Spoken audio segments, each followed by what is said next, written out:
Assalamualaikum dan salam Malaysia Madani, bersama saya Muhammad Dihya Sahlan dalam Berita Pagi Sabah edisi Isnin 9 Disember 2024. Potensi Kampung Kiau dalam bidang pertanian, pelancongan dan aktiviti sukan lasak akan dibangunkan. Ia selaras pemilihan kampung itu sebagai kampung angkat madani. Menteri Pembangunan Usahawan dan Koperasi Dato' Iwan Penedik berkata, antara keperluan penduduk yang akan dilaksana pemilikan geran tanah melalui program pantas, kemudahan tamu desa dan pembiayaan kepada koperasi terlibat dalam keusahawanan pertanian dan pelancongan. Di bawah program Kampung Angkat ini, saya amat yakin kita ada mekanisme bagaimana membantu menangani masalah-masalah ini. Ini termasuklah masalah pemilikan tanah selama ini yang akhirnya telah sebahagian besarnya telah diselesaikan di bawah program penyokatan tanah anak negeri Pantas. Dato' Iwan yang juga adun kedamaian ditemui pemberita selepas merasmikan Kampung Angkat Madani, Kampung Kiau dan perasmian tamu desa Kiau. Turut disampaikan cek replika bernilai RM1.329 juta kepada 12 kampung dalam Dun Kedamaian melalui program Sejahtera Komuniti Madani Sejati Madani 2024. Selain penyampaian 325 geran tanah kepada penduduk Kampung Kiau Taburi, Kiau Nuluh dan Kiau Bersatu serta penyampaian bantuan dan pembiayaan kepada beberapa koperasi dan persatuan daripada agensi Kementerian Pembangunan Usahawan dan Koperasi. Adalah merupakan projek pertama yang kita serahkan, mock check. So dalam konteks ini, Angkasa diminta untuk berperanan sebagai penggerak bersama-sama dengan koperasi. Ingin mengucapkan berbanyak-banyak terima kasih pihak Angkasa kerana memberi sumbangan dana berjumlah RM100,000 untuk ini yang kami gunakan untuk membangun laluan asal ke Gunung Kinabalu, iaitu satu laluan yang bersejarah. Actually ini rancangan ini sungguh bagus pada ini untuk di luar bandar ataupun dalam bandar. So benefit kepada masyarakat. Lebih ramai rakyat disasarkan menyertai sesi libat urus bersama komuniti yang diadakan di pelbagai peringkat. Menerusi sesi itu, polisi dan inisiatif kerajaan dapat disampaikan terus kepada rakyat. Ahli Parlimen Kelabakan Dato' Andi Muhammad Suryadi Bandi berkata ia membolehkan rakyat khususnya di kawasan luar bandar cakna dengan pelbagai inisiatif disediakan kerajaan khususnya untuk kesejahteraan rakyat. Jadi ini sekaligus memudahkan lagi penduduk kampung untuk menikmati ataupun merasai apapun polisi dasar ataupun inisiatif yang telah dilaksanakan oleh kerajaan. Beliau yang adun Tanjung Batu ditemui media dalam sesi libat urus agensi bersama komuniti peringkat Mukim Pasir Putih Dun Tanjung Batu. Program Anjuran Pusat Khidmat Rakyat Parlimen Kelabakan dengan kerjasama UPPM Tanjung Batu dan JKKK Mukim Pasir Putih.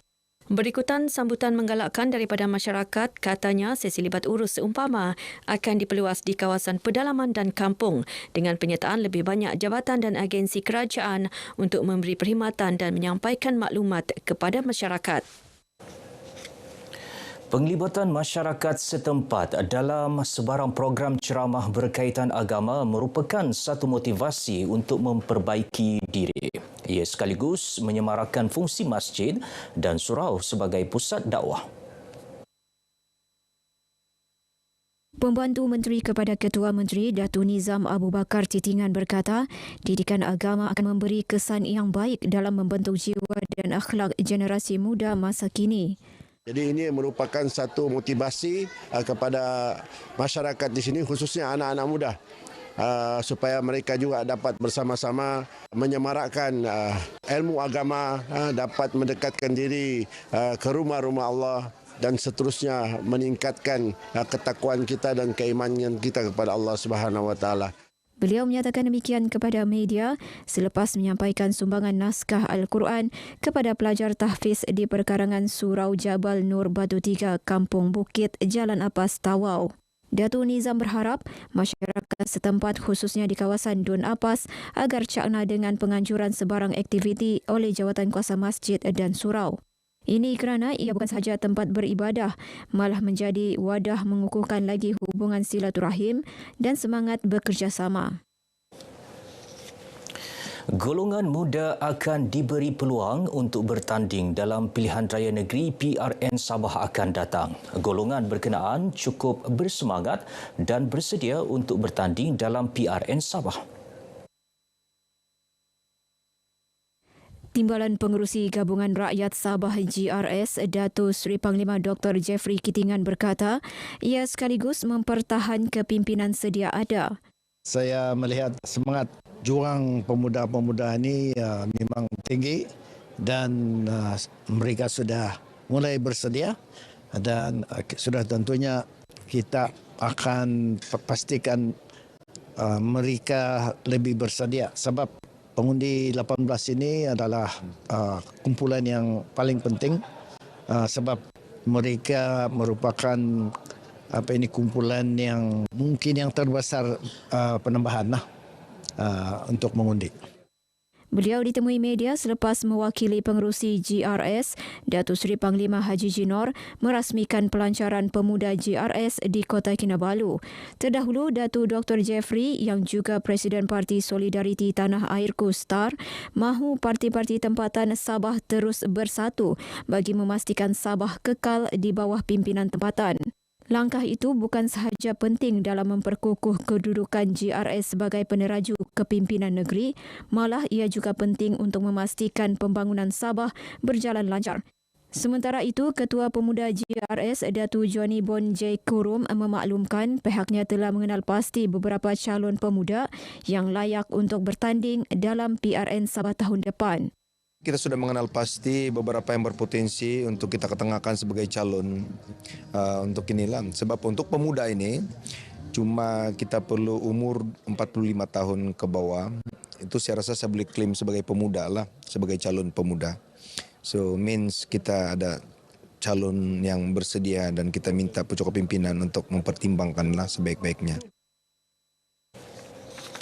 Kerjasama erat pengamal media diperlukan dalam menjayakan kempen Tahun Melawat Malaysia 2026. Penglibatan pengamal media mempromosi kempen tersebut dapat menyampaikan destinasi pelancongan menarik negara secara meluas kepada orang ramai. Pengarah Tourism Malaysia Sabah Haryanti Abu Bakar berkata, promosi meluas diyakini mampu mencapai sasaran ketibaan 35.6 juta pelancong asing dengan anggaran pendapatan 147.1 bilion ringgit, manakala 261 juta pelawat domestik dengan sasaran perbelanjaan 115.2 bilion ringgit. Pada tahun hadapan 2025, Tourism Malaysia bersama dengan kerajaan negeri begitu positif untuk melihat pertumbuhan kemasukan pelancong sama ada domestik ataupun antarabangsa ke Sabah itu sendiri dengan sasaran sebanyak 4 juta ke Sabah, di mana kami Tourism Malaysia bersama dengan kerajaan negeri melihat kepada keupayaan kerjasama antara pengamal media dan juga industri pelancongan itu sendiri mampu untuk mencapai sasaran. Katanya Sabah berada pada kedudukan terbaik menarik ketibaan pelancong global yang inginkan pengalaman autentik dari segi ekopelancongan dan pengembaraan. Setakat September lalu, Malaysia mencatat ketibaan 18.4 juta pelancong antarabangsa. Jumlah itu meningkat 27% bagi tempoh sama pada 2023. Penganjuran Kuala Penyu Mood Volcano Run berupaya mempromosi pusat pelancongan menarik di daerah itu sekaligus menjadikannya sebagai destinasi pilihan. Acara disertai 200 orang melibatkan laluan 15.24 km. Menariknya, larian ini turut melewati beberapa destinasi pelancongan antaranya Sawangan Bay Resort, Container Coastal View, Jalawai Beach, Cabin dan Pantai Batu Buaya Suang Balai.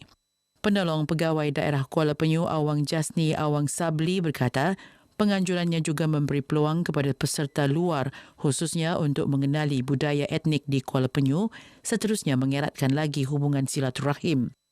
Awang Jasni berucap merasmikan Kuala Penyu Mud Volcano Run 2024 anjuran Persatuan Pengusaha Pelancongan Kuala Penyu dengan kerjasama Lembaga Pelancongan Malaysia, Kementerian Belia dan Sukan Kuala Penyu serta Majlis Daerah Kuala Penyu. Beliau mewakili Adun Kuala Penyu, Datuk Limus Juri.